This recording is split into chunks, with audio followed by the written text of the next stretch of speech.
The Charleston Riverdogs are back for another exciting season.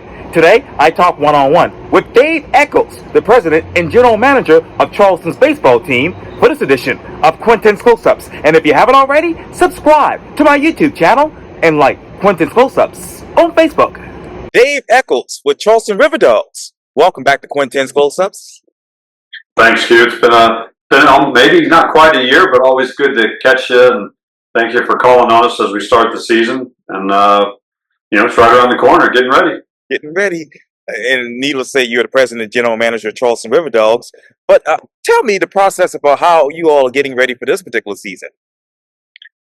Well, it's a little bit different than most. I mean, from a team standpoint, we're excited. We're going for our fifth straight year in the playoffs, and maybe we can get a fourth championship in 5 years. That would be really nice for the team, the market, and the players.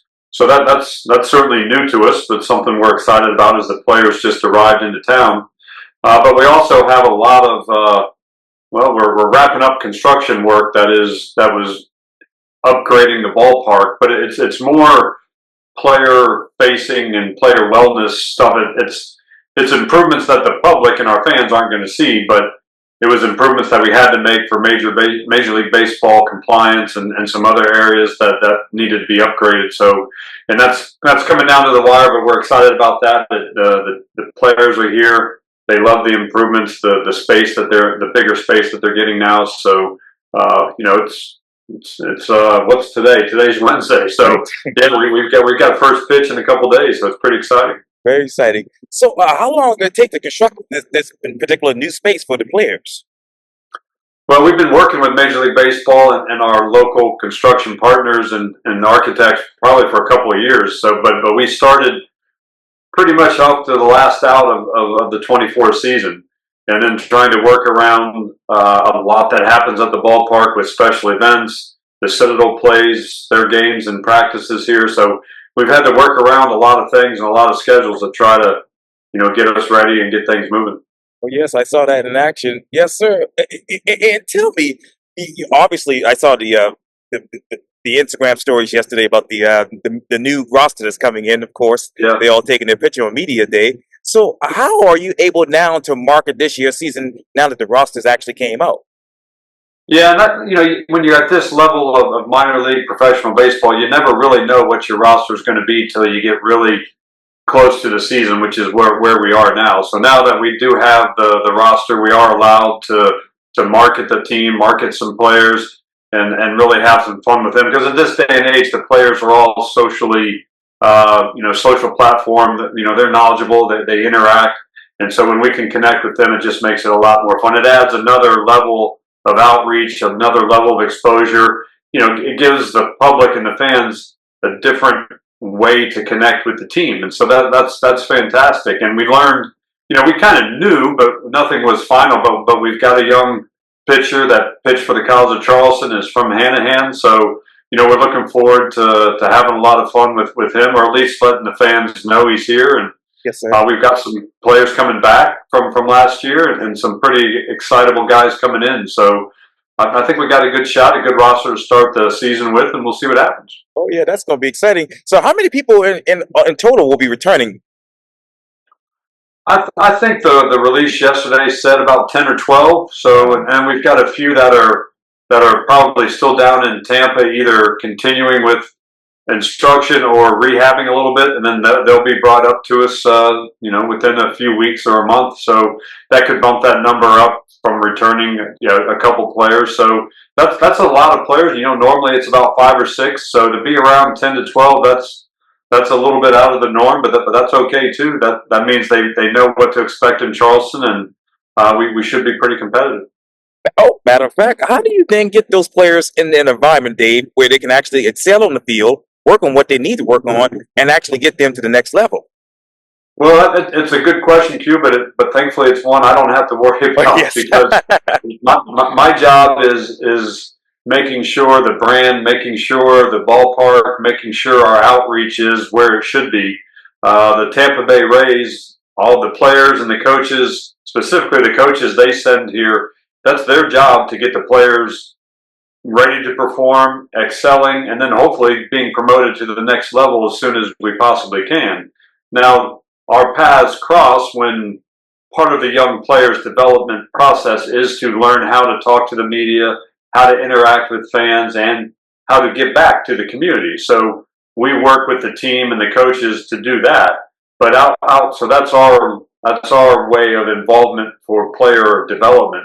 But from an actual getting them stronger, getting them understanding the baseball nuances, and really getting their bodies trained properly for the game, that's all on the Tampa Bay staff that they send here. So we're as much a fan as everybody else watching them develop and hoping they do well.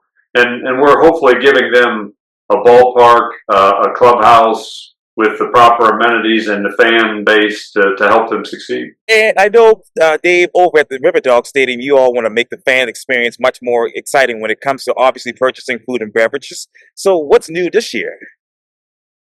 Well, Josh is really unleashing a few good, unique items. I think fans will like. We're focusing each homestand on a fan favorite item being brought back. So we have the beer milkshakes that will be back on our opening day and opening weekend, and then each homestand will be bringing back a fan favorite throughout the season. So that's fun. If we got cut off there, but I was talking about the smokehouse that Josh runs. So we've got a lot of brisket options, a lot of things that he's smoking that I think our fans are really going to take to and enjoy this year. So those are fun. But like I said, we really want that order time, the purchase time, the time in line to be quicker. That's what we're trying to focus on, and continuing to try to tweak some technology and options for fans, whether it's mobile ordering and letting you know when it's ready to come pick up, those types of trends to try to make things smoother for everybody as much as we can. It's a good problem to have, being with the fans' excitement for the team and the success of the team. The attendance continues to grow, and we're a 30-year-old ballpark that is, as we continue to grow, gets a little bit harder and harder to service fans the way that we want. So we're trying different ways, different technology to see what will really work and help us in that regard. Do you all down the pipeline have an opportunity to develop your own app? Yeah, there's a minor league baseball app that we promote that technically that technology that we're allowed to public push forward is controlled by Major League Baseball. Right. So there's a minor league baseball app, a first pitch app that people can go into. And then when you go into that app, you can customize it to be a Riverdog focused app, but it's not one I'm running. It's actually controlled by Major League Baseball. But you can go to milb.com or First Pitch in the App Store, download that app, and then customize it to be Riverdog focus. And then you'll get updates, you'll get game info, you'll be able to get tickets, all of that through there. And obviously, you talk about focus, Dave. As you know, you all have a big focus in the Low Country here for the past I don't know, 48 hours or so now, over the important announcement that you all made on social media in regards to the Dollar Bear Night promotion. You got some backlash about it. You all said it was a joke. Was it a delayed joke or was it a bad joke? Well, I think really when you hindsight it was bad timing. It was an April Fool's joke that we were putting out. Unfortunately, we put it out on the 31st, and then we were looking to then come in on the 1st and say, "Hey, April Fools, we got you." But the feedback was so immediate and pretty intense that we just went right out there on the 31st and said, "Well, look, it is an April Fool's joke." So we probably just got a little excited, a little ahead of ourselves in putting it out on the 31st, because I think if it would have gone out yesterday on April 1st, it would have just been an April Fool's joke and no harm, no foul. And that's what the intention was all along. We internally, we just kind of got ahead of ourselves. So yeah, it was a April Fool's joke from the start of the brainstorm and the start of the ideas. Just didn't quite think it through with why we put it out on the 31st. But we'll correct those internal hiccups and make sure everybody's operating properly, I guess, moving forward. But yeah, it was an April Fool's joke. Yeah, he's just yes, I'm glad you all cleared Do- out. do- dollar beers and the River Dogs aren't going anywhere. They while I'm here, they won't. That's been a staple since before I got here. But and I've been here over 20 years, so it's not going anywhere. That really is really good to hear. Speaking of which, talk to me about tickets. Where are we right now with tickets? Oh, we're trending great. I mean, opening day is always a sellout, and then we're only home for 3 days for the weekend, and those Saturday Sunday sales are extremely strong. So we're really excited. We could potentially have three straight sellouts. We're real excited about that. There's a lot going on in the Low Country to compete with this weekend. So to be close to a sellout for Friday at this point in the week, and then really trending strong on Saturday, Sunday, I'm real happy with. But overall, we put individual tickets on sale the earliest we ever have, the end of January. Excuse me, the end of January, and the movement there was exceptional. We liked it. The interest was there. So we're making a strong push with the traditional advertising and the digital advertising to keep the word out, let everybody know what the schedule is, and it's always better to buy early. You get it for a better price, and you get the seat you want. So all those are a continual strategy to educate the public that you can get your tickets at pretty much any time. Yeah, and so what ticket packaging system that is the most requested for this particular season? Well, we've restructured some things and tried to make it affordable and attractive. So you can still buy your full season tickets, which is the most economical way from a price per ticket standpoint. But that does mean you're paying a higher price for all the games, which can be difficult for a lot of people to attend. So we do have a half season ticket, and then we have what we call doggy coin. It's kind of a spoof of the Bitcoin concept, but in essence, you buy into at certain levels, and that gives you access to tickets and gives you as many as you want within that price point. And then also within the seat location, like I said, in the price points that you want. So, and those have gone over really well. It gives a lot of flexibility to people without having them committed to all specific games or 66 games. You have a dollar amount in at various price points, and then you can just use it all for one game or use it for as many different games as the allotment will allow, and that's gone over pretty well. Wow. And how much has that grown by as far as participants? Well, it's enough to make a difference. I'd say we launched the Bitcoin doggy coin spoof kind of maybe 3-4 years ago, and I think it just like everything with technology, it's taken a little while for people to grasp the concept. And when you put the Riverdog creative